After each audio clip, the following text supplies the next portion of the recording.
Bien, la hora del tax. ¿Cómo estás, Elías Casanova? Gusto verte. Hola Eduardo, bien, pues bien, tanto tiempo. Súper Sí, bien, un con un par de poco de semanas. calor nomás acá en Santiago. ¿Ah? Sí, está complicado el cambio climático. Así que, y más encima la temperatura está subiendo con tanta actualización tributaria.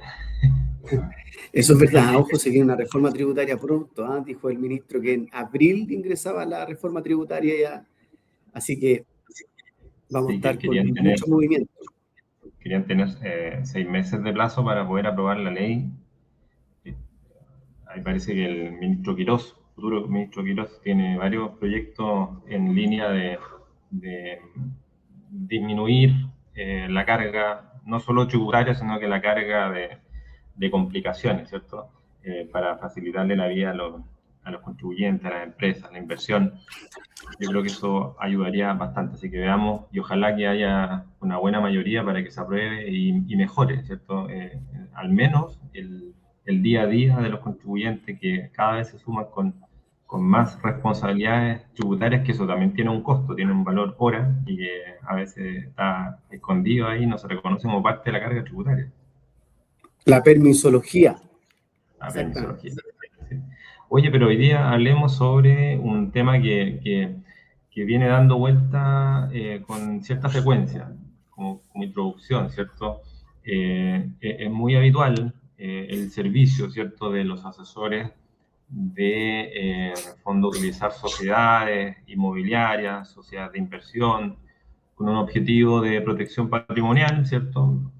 Pero también desde un punto de vista de la optimización desde el punto de vista tributario, ¿cierto? Que quizás podría la persona que fue comprando bienes, inversiones, bienes raíces, resulta que una sociedad en donde participa esta persona y a la que le traspasa los activos que ha ido comprando con el tiempo puede resultar más conveniente desde el punto de vista tributario.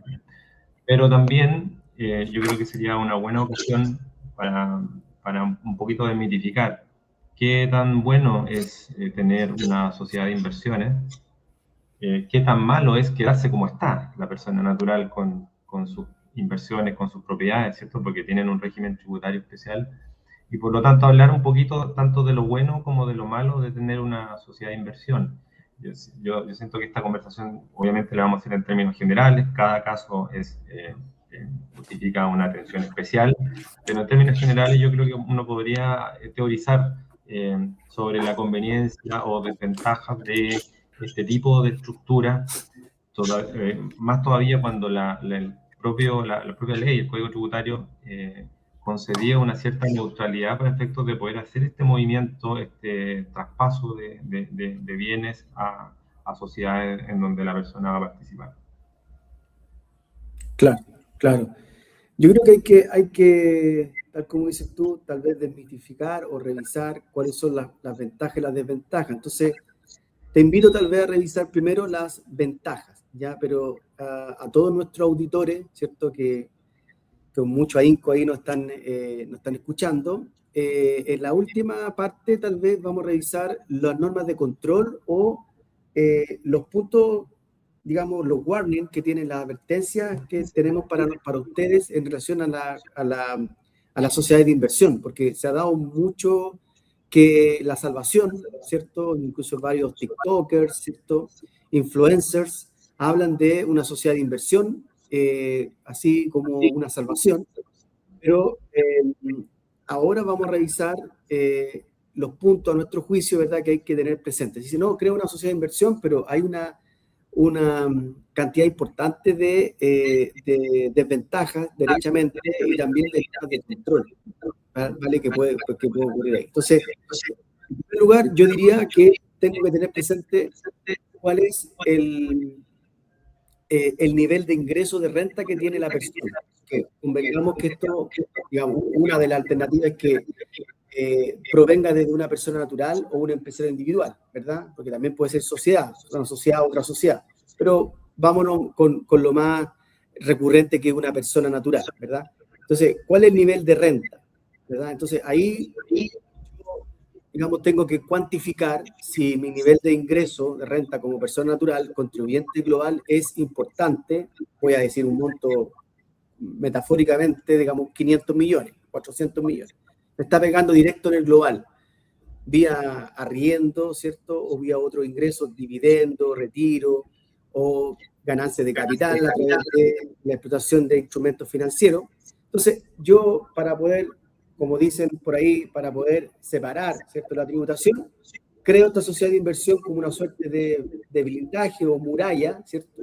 Y ahí el que va a tributar con esa renta no voy a ser yo con tasa 40% potencialmente, sino que es la sociedad que va a tener una tasa comparativamente mejor. Eso es lo que hay que buscar. Esto no es blanco o negro, hay que buscar finalmente la conveniencia, en ese, entre comillas, ¿cierto? Ver qué me conviene más, ser persona natural, contribuyente global, 40%, o ser una sociedad de inversión cuya tasa sea más ventajosa, ¿verdad?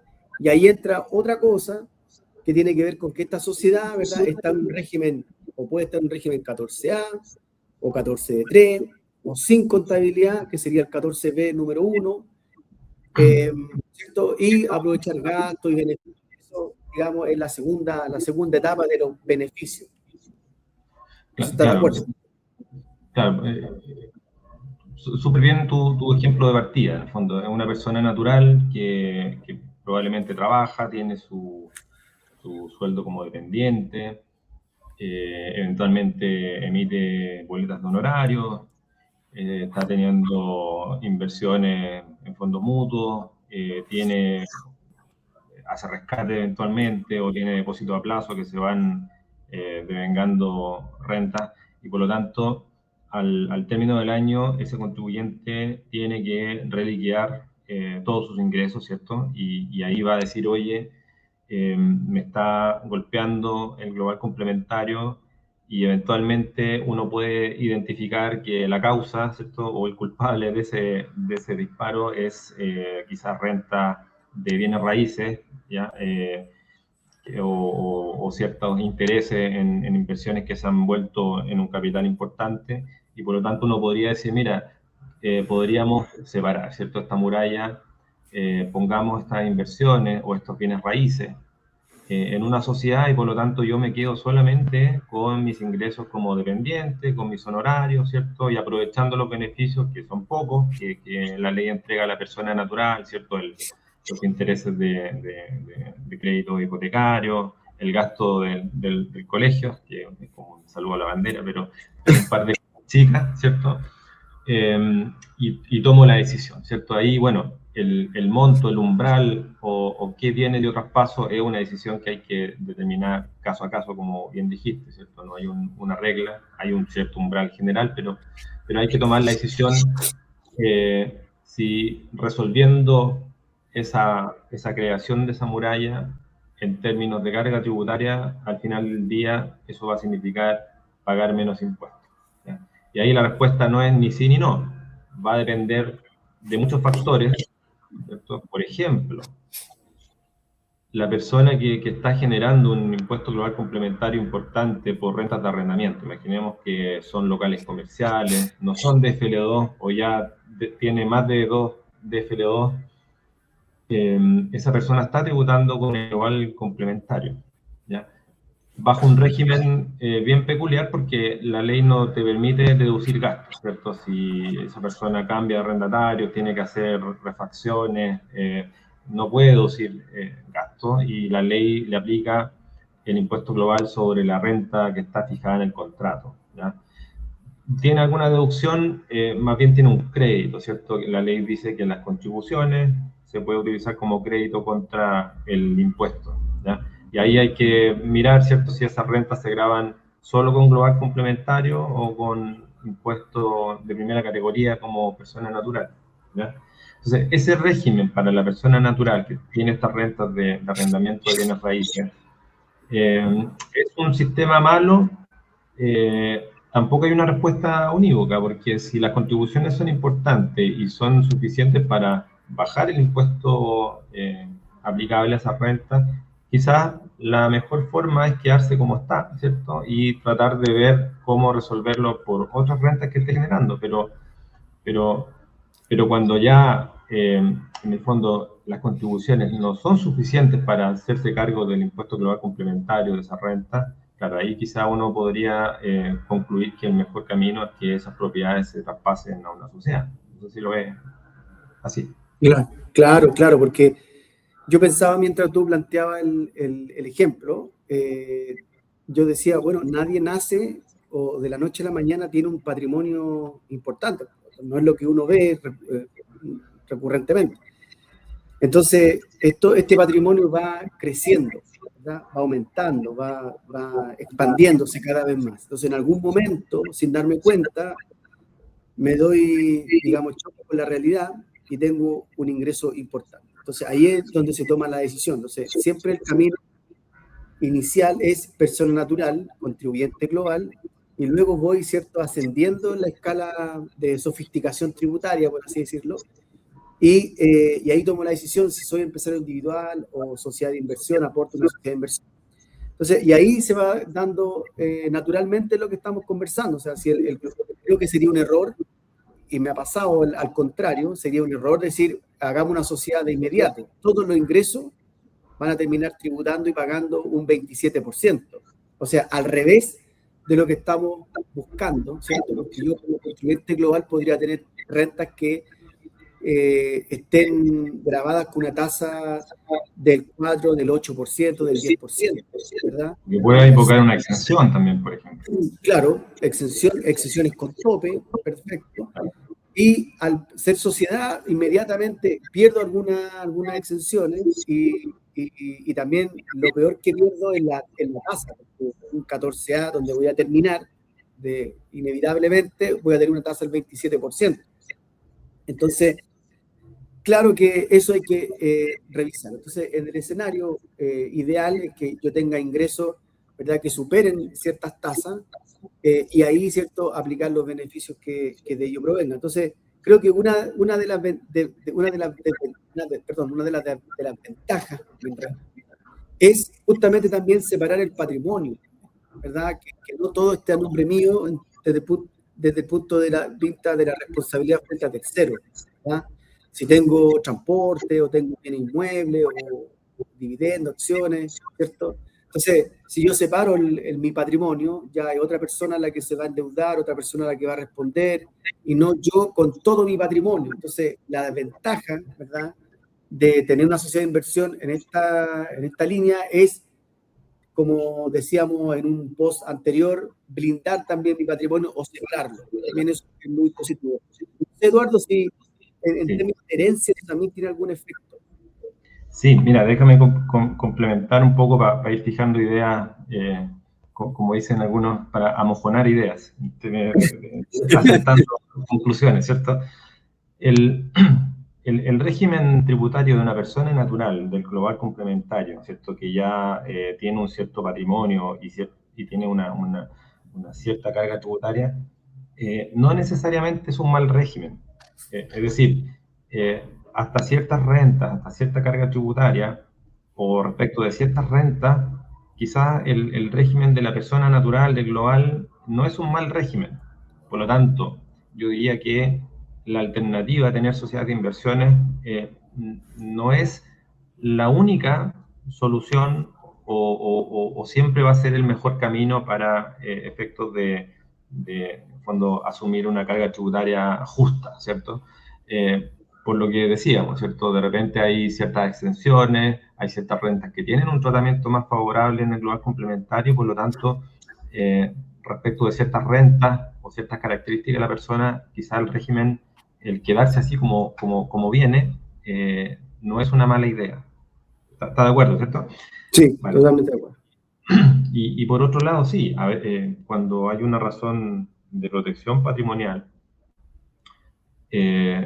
a veces me ha pasado que a veces viene a ser la razón de decidir utilizar una sociedad de inversiones, ¿ya? Y la persona asume, ¿cierto?, que teniendo una sociedad va a asumir más responsabilidades o incluso pagar más impuestos, pero viene a ser una decisión, digamos, que pasa al primer lugar y eso es súper válido. O sea, es muy legítimo que la persona, dice, por una razón de protección, de riesgo, decida hacerlo, aun cuando tenga que pagar impuestos. Esa es la decisión. Bueno, lo que hay que hacer es que una vez que esté la sociedad de inversión creada, buscar, digamos, todo lo que la ley permite para poder ajustar la carga tributaria a lo que corresponde, ¿cierto? Ni más ni menos, porque también pasa que muchos contribuyentes terminan pagando de más por desconocimiento, cuando la propia ley entrega ciertas ventajas. Y cuando se agrega el elemento sucesorio, bueno, ese es un pelo más en la sopa, ¿cierto? Las reorganizaciones a veces se explican en parte por el interés de los padres de familia, ¿cierto? En ir de alguna manera traspasando parte de su patrimonio, parte de sus responsabilidades a los hijos en vía para que en el fondo puedan cerciorarse si acaso son capaces de darle continuidad a ese negocio. Y eso implica, ¿cierto?, que la planificación considere estos elementos, teniendo en vista, ¿cierto?, que el servicio pudiera cuestionar, pudiera querer revisar, y eso implica darle una mayor refuerzo, una mayor explicación distinta de la tributaria respecto de que esa reorganización que se ve simple pero es compleja de implementar, después no se pueda defender adecuadamente. Así es, así es. Sí, entonces yo creo que en términos de beneficio estamos de acuerdo, y pasando lista, claro, creo que uno de los mayores beneficios por lo cual se piensa en la idea de la sociedad de inversión es el impacto en la tributación, principalmente en el global complementario, ¿verdad? Comparando las tasas. Alguien decía por ahí, escuchaba a alguien que decía que hoy día no es tan beneficioso porque las tasas de primera categoría son bastante altas, ¿verdad? Una tasa del 27%, ¿verdad? Una tasa bastante alta. Entonces, todo eso hay que considerar y hay que evaluar. No sé si te parece que revisemos las desventajas de esto o lo que hay que tener presente para crear una sociedad de inversión. Porque el primer punto es que crear una sociedad de inversión ya no es lo mismo que antes. Uno viene con la idea antigua, ¿cierto?, de una sociedad de inversión o crear una sociedad X, que antiguamente tenía menos controles, era mucho más amistosa, ¿verdad? La tasa inclusive era distinta. Entonces, hoy día ya cada vez más el legislador se ha puesto más reticente a esto, ¿verdad? A liberar control, etcétera. Y tenemos ahí el primer control, digamos, madre de esto es la tasación.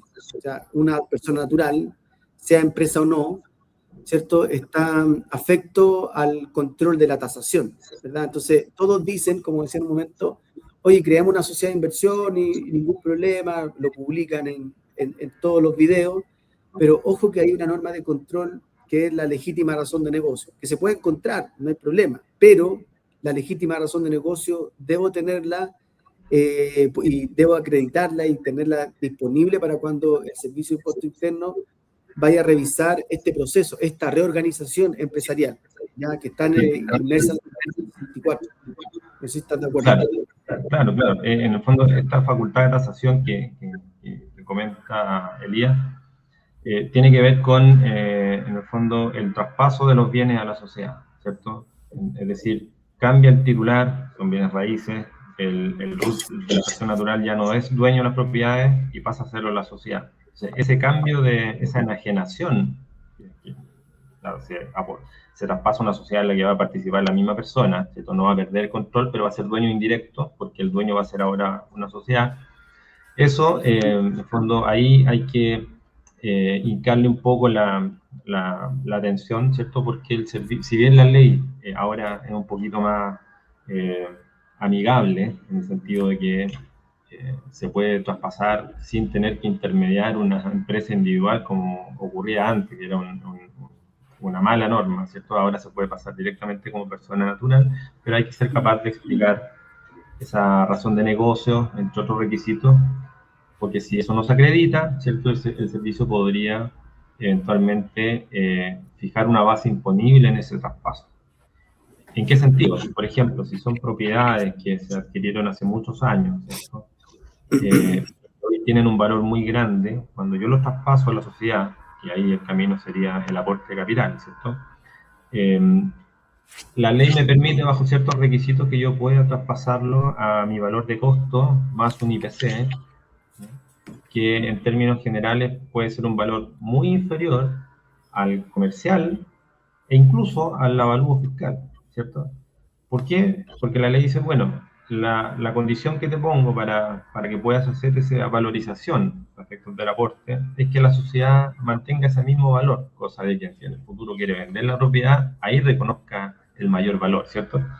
Ahora, si no se cumplen esos requisitos de legítima razón de negocio, entre otros, el servicio podría decir, bueno, en este aporte que hiciste a la sociedad te voy a reconocer un mayor valor. Y eso, además, grabado con un impuesto único, 40%, ¿cierto? Y ahora la ley lo aplicó en general. Y eso puede salir caro, pero además puede levantar algún cuestionamiento desde el punto de vista de la alusión. Todo esto sin la idea de decir que es imposible hacer ese movimiento a una sociedad. La ley, al contrario, o sea, facilita, y en la medida que se cumplan esos requisitos de legítima razón de negocio, uno va a poder hacer ese aporte al valor de costo más el IPC. Y ahí viene después qué es lo que hay que hacer con la sociedad una vez que recibe esos activos. Claro, claro que sí, exactamente.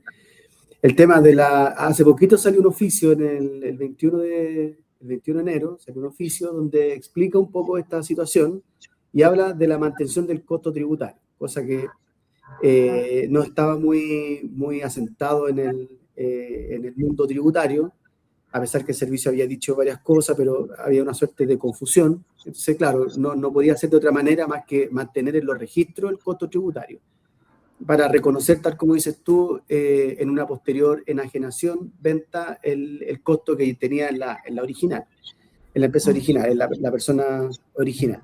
Entonces, claro, ese es un punto importante. El otro punto que hay que tener presente es que, tal como decíamos, el cambio de tasa a una tasa del 27%, ¿verdad? Entonces, dependiendo del giro, la actividad, voy a tributar por los ingresos del giro con tasa del 27%, y ese impuesto que se transforma en un crédito, ¿verdad?, va a ser con restitución. Entonces ahí voy a tener una desventaja y un punto a considerar, ¿cierto?, en el sentido de que ya no voy a poder utilizar un 100% de esos créditos, sino que voy a tener que restituir un 35%. Y en esta decisión estratégica, ¿verdad?, los dividendos si yo hago esto, por ejemplo, por la situación de los dividendos y retiros que yo percibo como persona natural, ahora los voy a percibir como sociedad de inversión, esos retiros y dividendos no van a pagar primera categoría, por lo tanto el traspaso ya me ahorré cero. O sea, antes de ser sociedad, ser persona natural, tributo con el global complementario por la mera percepción de la renta, ¿verdad? Independiente que eso no vaya a ser el consumo, ¿verdad? O sea, pago el 100%. Y al ser sociedad, voy a dejar pendiente de tributación, pero en ese minuto voy a pagar cero. Por lo tanto, en términos de... ¿Perdón? Cero impuesto global.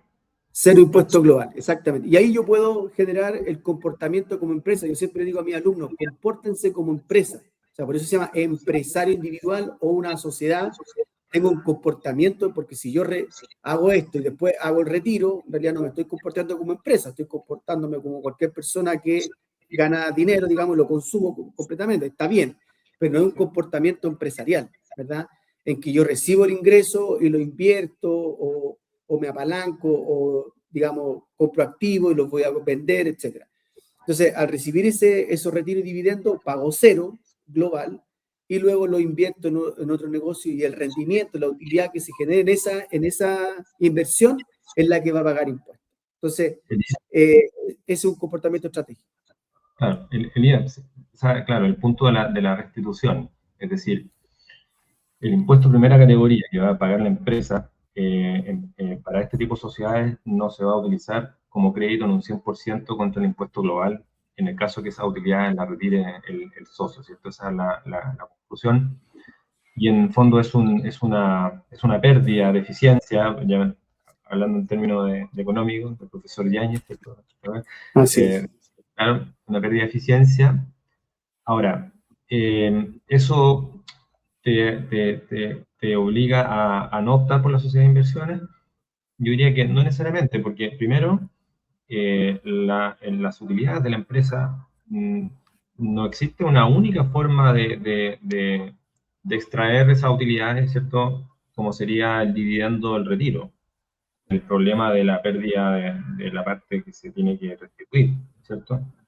Porque lo que ocurre con cierta frecuencia, ¿cierto? Es que el socio se paga un sueldo empresarial y de esa manera, claro, si bien ese sueldo empresarial se afecta con el impuesto único de segunda categoría, por lo cual la persona natural va a tener que reliquidar también su lugar complementario, eh, es un sueldo que puede ser deducible como gasto, ¿cierto? Y no sé si en términos económicos recurriendo a esa fórmula de extracción de utilidad de la empresa, en la medida que la persona trabaje y todo, porque es una opción de la ley, ¿cierto? De alguna manera pierde importancia esa restitución, esa pérdida del 100% del crédito del impuesto de primera categoría. ¿Cómo lo ves en ese caso?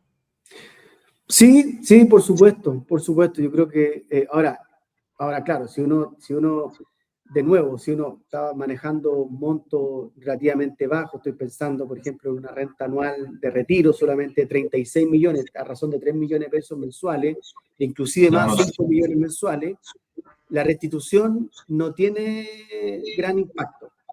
cierto. Porque como estoy en una tasa de global baja, digamos, con 60 millones debo estar en una tasa del 10% tasa marginal, la restitución del crédito no alcanza a afectarme en que yo tenga que pagar, desembolsar dinero. Entonces, hasta ahí, por ejemplo, uno podría hacer un cálculo, pero hasta ahí, la verdad es que podría ser incluso beneficioso, ¿ya? Y si eso, digamos, digo, el crédito, ok, lo dejo ahí y hago retiro vía sueldo, con mayor razón, pero creo que hay un mix ahí que se puede jugar. Por supuesto que sí, comparto el punto.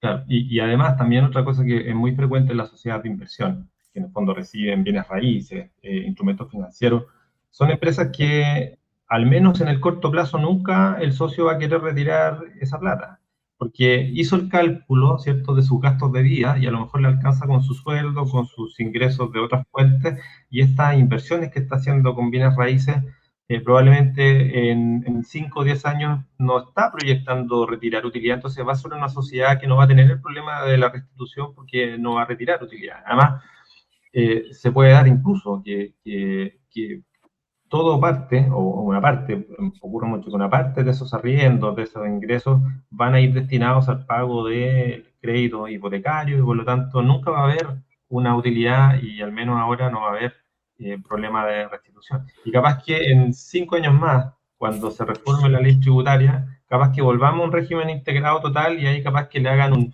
una tasa como ocurrió tiempo atrás, ¿cierto? En donde va a tener derecho al 100% del crédito, incluso respecto a rentas que hoy no está teniendo el derecho al 100%. Así es, vamos a esperar esa ley, ¿ya? Porque claro, por lo menos el ofrecimiento, la promesa es integrar 100% el sistema y es muy probable que esto ocurra, por lo menos se proponga, ¿cierto? Ahí vamos a ver si se aprueba o no, pero por lo menos que se proponga, ya está en la idea, en el radar del futuro legislador. Así que bien, y ahí vamos a ver cómo se comporta eso. Otro punto importante también es el tema de la patente comercial. Desde hace bastante tiempo, la patente comercial, algo que a lo mejor yo estaba muy perdido de la realidad, pero hace bastante tiempo los clientes le han dado mucho valor al tema de la patente comercial. No sé si porque subieron las tasas, porque está todo muy caro, etcétera. Pero creo que la patente comercial es un elemento interesante, importante, siempre tanto de evaluar como de tal vez de tener en consideración en términos de costo, porque si yo soy una persona natural, ¿verdad? Y tengo inmuebles, no llevo contabilidad como persona natural, la patente comercial debiese ser la más baja, que es una UTM, ¿verdad? Pero luego si yo me comporto como empresa, soy una sociedad y llevo contabilidad, la patente se va a cobrar sobre el capital propio tributario, ¿ya?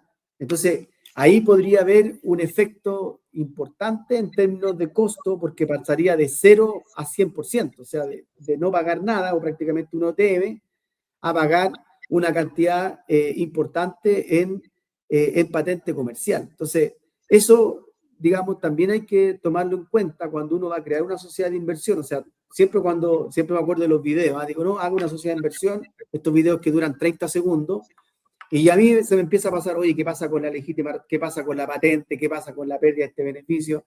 No, porque, bueno, ahí después uno, digamos, se da cuenta que son solo 15 segundos para vender lo bonito, pero claro, el tema es que hay cosas que se deben tener presentes. Y en ese mismo línea de la patente, perdón, Eduardo, Dale, comenta. dale.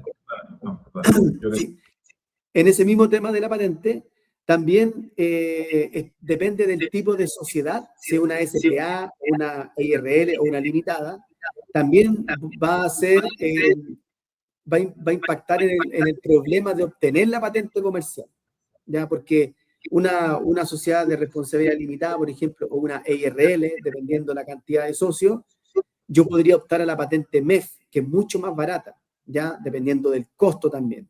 Pero al ser SPA, por ejemplo, que es la niña bonita hoy día del tipo jurídico, una SPA no puede acceder a los beneficios de una patente MEF. Entonces tendría que tener una patente comercial común y corriente, y eso es mucho más costoso de obtener. Recién hablábamos de la permisología. Las municipalidades tienen un catálogo, ¿cierto?, de restricciones para obtener la patente comercial, y que uno, como quiere estar en regla, y uno, digamos, predica eso, es un problema para la... Entonces, lo que quiero decir, con esto termino, lo que quiero decir es que una persona va a pasar de estar en aguas muy quietas, muy pacíficas, a pasar a aguas que se muevan un poquito. Quiero decir que todo se puede hacer, que no hay problema, o sea, podemos avanzar, pero hay que tener en consideración estos puntos relevantes de la patente comercial también. Claro, la MEF que dices tú es la microempresa familiar, ¿cierto? Que es para la persona natural o EIRL, hasta ahí llega, que tiene una tasa muy simbólica y resuelve el problema de la patente. Efectivamente. Y claro, la patente, como bien dijiste, se aplica sobre el capital propio tributario, que en el caso de sociedades de inversión que reciben vía aporte, ese capital forma parte de la base imponible de la patente municipal, ¿cierto? Y si estoy aportando a un valor de adquisición reajustado, que igual no deja de ser importante, el impuesto se va a aplicar sobre ese monto del activo recibido. Ahora, eso quizá en el primer año, porque a lo mejor en el segundo esa sociedad va a tener pasivos exigibles, ¿cierto? Va a poder incorporar deudas hipotecarias, y eso de alguna manera va a mitigar un poco la tasa de la patente municipal. No necesariamente es sobre el capital que recibe, sino que es sobre una cierta base imponible que de alguna manera refleja un patrimonio neto, por llamarlo así, ¿cierto? Y eso en el futuro puede hacer bajar el impuesto. Ahora, sí, es un impuesto, yo creo que ha tenido importancia porque es un impuesto muy eficaz de cobro. ¿Ah? La municipalidad tiene una normativa que le permite llevar incluso con orden de arresto al que adeuda una patente municipal, y eso es bien complicado. Pero además por las comunicaciones que ha tenido o que tiene ahora, dada la digitalización, el servicio con la municipalidad, están más atentos a la municipalidad, a la asistencia a sociedades que antes no tenía cómo saber. Entonces, eso, y además, tan complicada la municipalidad en plata, y han reforzado su gestión de cobro, ¿cierto? Y yo creo que eso explica un poco el auge que ha tenido. Ahora, es un impuesto que sí, eh, significa un pago, pero que tampoco llega a ser tan relevante, ¿cierto? Porque la ley dice que es una tasa del 2,5 por mil hasta el 5 por 5 por mil. La mayoría de las municipalidades tienen esa tasa superior sobre el capital propio tributario. Haciendo una estimación, por ejemplo, de un capital propio tributario de 100 millones de pesos, tú que eres más matemático, el impuesto va a ser bastante marginal, ¿ya? No es que llegue significar un impedimento, una inversión que no se hace. Pero También es importante decir que este impuesto constituye un gasto deducible del impuesto de primera categoría, en conjunto con las contribuciones, y por lo tanto, quizás me significa pagar algo a la municipalidad ahora, pero de alguna manera recupero esa inversión o ese gasto, ese desembolso, a la hora de determinar el impuesto de primera categoría, y por ahí capaz que no sea tan malo, ¿ya? Y además estoy en orden, no asumo riesgo de que la municipalidad llegue años después a querer cobrarme con todas las intereses y multas que significa no pagar al día. Claro, claro, no, y también tengo derecho a gastos, ¿cierto? Que me va a permitir también rebajar este capital propio a través del gasto. El mismo tema de los retiros también constituye un detrimento del patrimonio. Entonces, al final, todo eso hay que revisar. Lo que yo levanto se entiende perfecto que es poner a disposición toda la información al cliente, ¿cierto? Al inversor, al contribuyente, para que sepa que va a tener un gasto del cual no conocía, ¿cierto? Porque no pagaba o es bajo esos parámetros, no lo pagaba. Entonces la idea es que el cliente también sepa que va a tener un costo adicional. A veces los clientes, pucha, hasta por 10.000 pesos, 50.000 pesos, te piden explicación y está bien, está súper bien porque en realidad es tu dinero. Entonces esta explicación va más o menos en esa línea. Y también va en la línea la aplicación del beneficio, el incentivo al ahorro del 14 letra E, ¿cierto? Que este 50% que se puede rebajar de la base imponible. También hay controles respecto de esta sociedad de inversión, porque justamente en el artículo 14 letra E de la ley de la renta, en el párrafo final, señala que no podrán acceder al beneficio, no podrán aplicar este beneficio a aquellas empresas contribuyentes que obtengan rentas que superen el 20% del total de los ingresos, ¿verdad? De los ingresos del giro, el 20%. Entonces, si yo soy una sociedad de inversiones que percibe renta, ¿verdad? Y estas rentas las rentas son importantes en ese tipo de instrumentos de renta fija, que es lo que dice la ley, y superan el 20% de los ingresos. Ni hablar si lo único que percibo es instrumento de renta fija, quiere decir que ese 20% se transformó en un 100%, no tengo derecho al beneficio. Entonces, también hay que tener cuidado que tal vez como franquicia o como incentivo, ¿cierto? Como dulce, uno dice, oye, puedes rebajar una parte del beneficio, o perdón, una parte de la utilidad. Ojo con esta norma de control, que es mucho más restringida, más del 35% que dicen las pymes, sino que el 20%. Entonces también me obliga a revisar si estoy dentro de los parámetros o no, y ahí, ¿cierto? También voy a tener, entre comillas, una desventaja.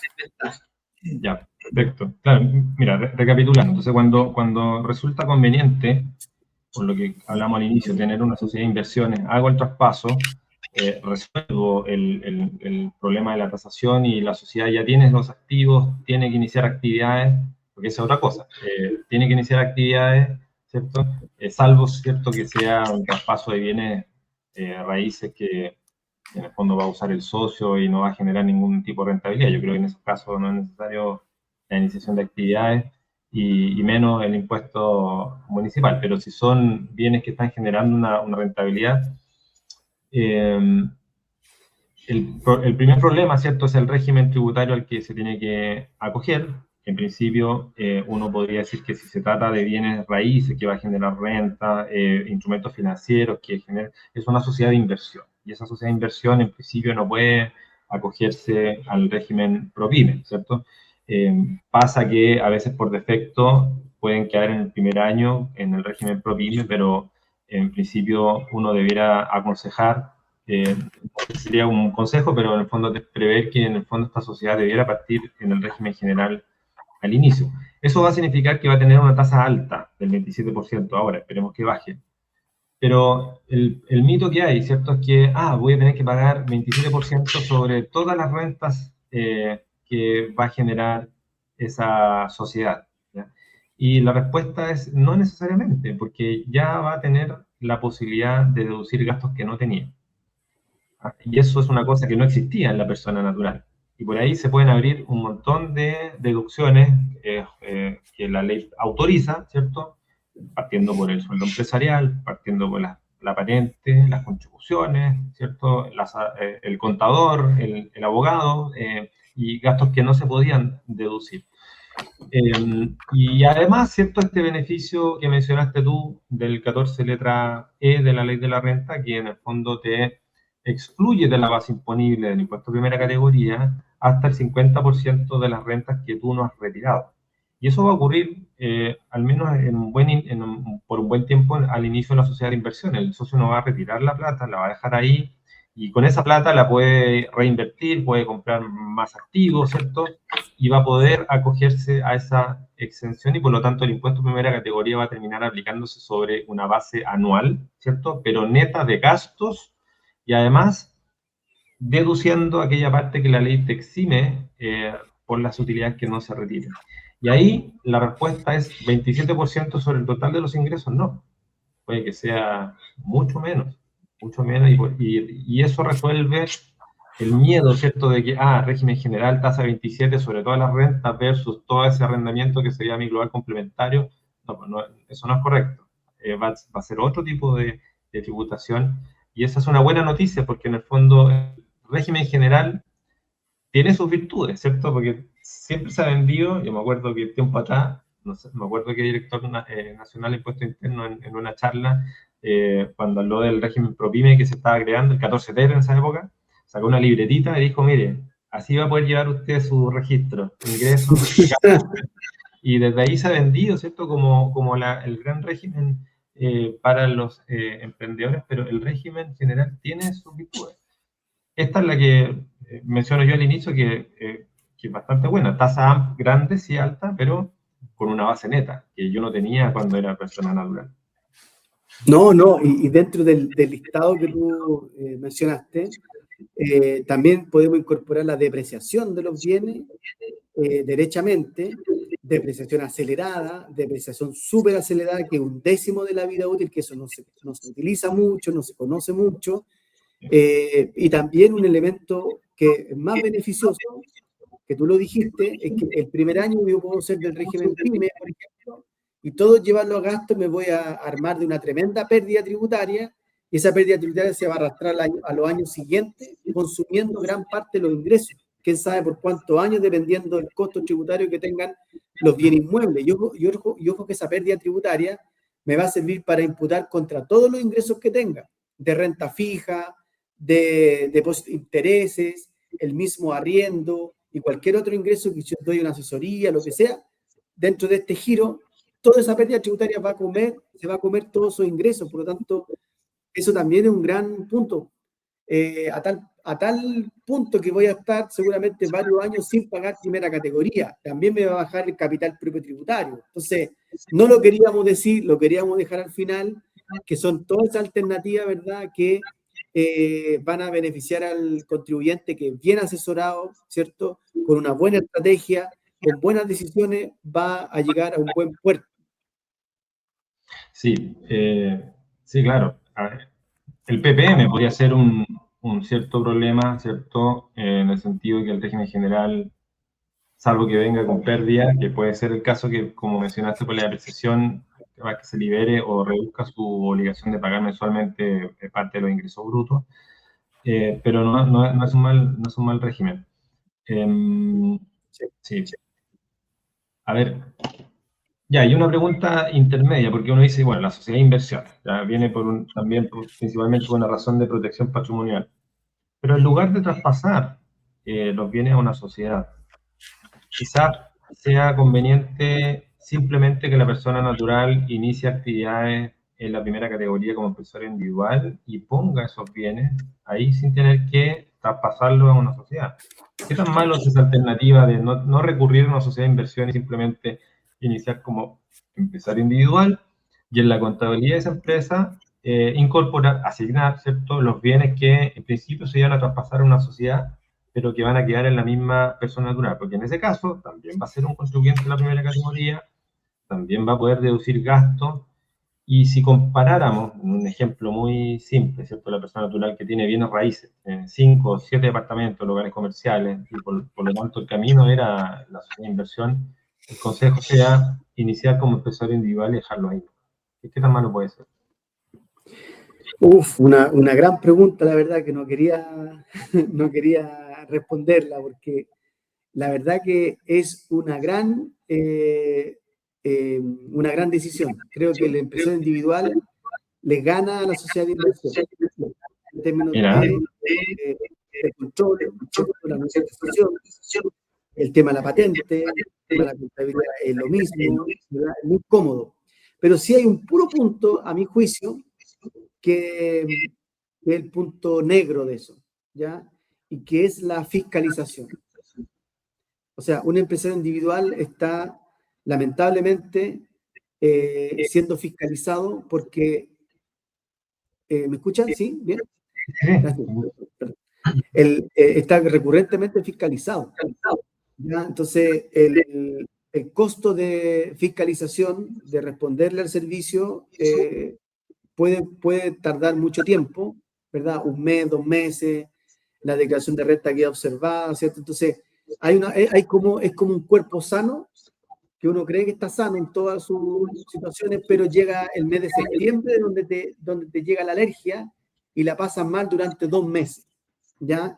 Entonces la alergia primaveral te enferma, te genera dolor de cabeza, ¿cierto? Problemas nasales, y eso es un punto que los contadores, voy a hablar por nuestra experiencia, los contadores la pasamos muy mal, ¿ya? Yo creo que es un tema que hay que resolver, basta con que se incorporen buenos controles informáticos para entender que el empresario individual, las rentas que percibe no van a tributar por lo que dice la ley y bastaría con eso, pero eso yo lo evito siendo sociedad de inversión. Entonces yo le digo al cliente, el empresario individual tiene que tener una cuenta corriente aparte, individual. No tiene que mezclar, pagar con la tarjeta, digamos, supermercado, con la misma cuenta corriente de la empresa.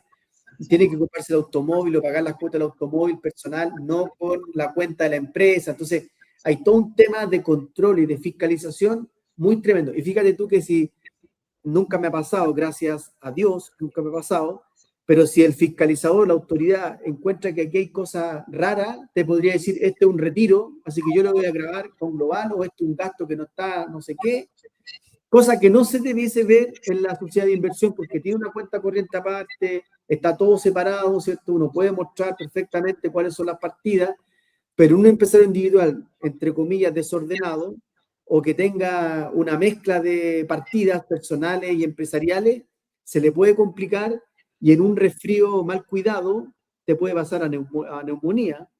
Entonces, lo mismo que ocurre en la fiscalización. Entonces, yo creo que ese punto, para mí, en lo personal, es un punto de inflexión. ¿Cuánto tiempo quiero pasar en fiscalización y cuánto tiempo no quiero pasar en fiscalización? Y lo quiero decir con mucha responsabilidad. Antiguamente, antiguamente y la fiscalización desde el punto de vista genérico no debiese ser ningún problema. A mí que me fiscalice Carabinero en carretera no hay ningún problema. Carabinero lo hace muy bien, te pide los documentos que te debe pedir, seguramente se demorará 5 minutos y nadie se escandaliza por eso, porque uno tiene la cosa clara, existen certezas. Pero la autoridad fiscal, eso no pasa porque depende del funcionario que te toque, es el criterio que te van a aplicar, ¿verdad? Entonces, esto no es una crítica que uno tiene miedo de repente de hablar estas cosas, ¿cierto? Porque son cosas personales. No, nada personal, sino que un tema que existe en realidad, a todos nos ha ocurrido, y eso hay que cambiarlo. Y es un punto para poder decidir yo generar una sociedad de inversión y no ser empresario individual. Si yo eliminar ese punto, creo que el empresario individual es imbatible contra una sociedad de inversión.